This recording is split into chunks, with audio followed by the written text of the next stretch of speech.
The story of Kwale, where hills made the sea. Long before the boundaries of Kenya were drawn on a map, the land that is today called Kwale County was already alive with stories.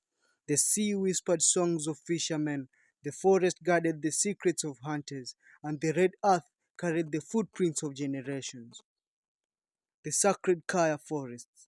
In the heart of Kwale, the Digo people, one of the 9 Mijikenda tribes, built their fortified villages called Kaya deep within the forests. These were not ordinary homes. They were sacred spaces protected by towering trees, believed to be dwelling place for spirits and ancestors.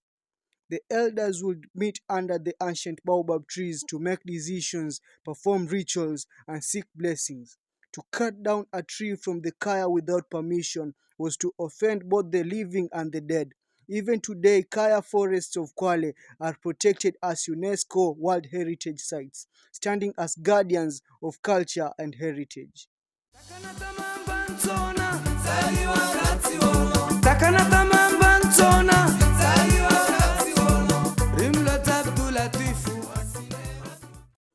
Encounter with strangers. Centuries ago, the turquoise waters of the Indian Ocean brought visitors to Kwale shores. Arab traders arrived with those heavy with spices, beads, and clothes. In exchange, they carried ivory, mangrove poles, and coconuts. Later came the Portuguese, who built forts and fought for the control of the coast, followed by the Omani Arabs, who left behind the Swahili cultures that still breathe in the songs, foods, and the language of Kwale. The people of Kwale absorbed the influence but never lost their identity. The Swahili towns like Shimoni became hubs of trade, but also witnessed the dark history of slavery, where captives were held in caves before being shipped across the ocean. These caves remain today as silent witnesses of suffering and resilience.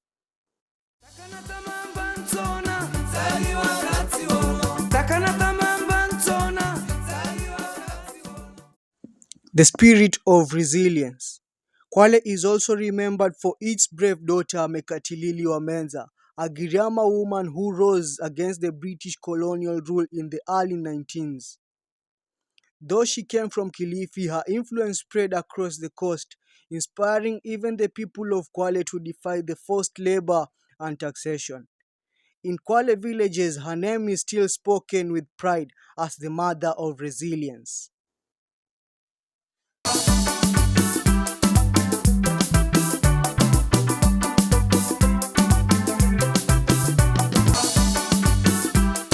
The coastal way of life.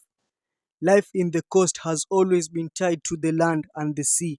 Fishermen set out at dawn in narrow wooden boats, their nets spread like wings over the ocean. Farmers tend to coconuts, cassava, and cashew nuts, while women wove colorful kikoi and kanga, clothes that tell stories through patterns and proverbs.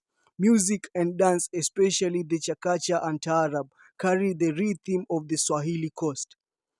Weddings are filled with ululations, drumming, and graceful dance, blending African and Arab tradition in a celebration uniquely coastal.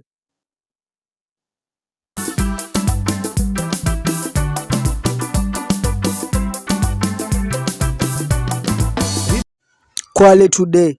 Today, Kwale is known not only for its history but also its breathtaking beauty. Diani Beach, with its white sand and swaying palms, attract visitors from across the world.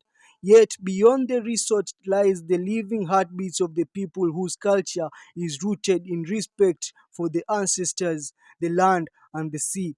Kwale is a place where modern life meets ancient traditions, where sacred forests still stand strong. Fishermen still read the winds like their forefathers, and the children grow up hearing the stories of courage, spirit, and the resilience that shaped their country.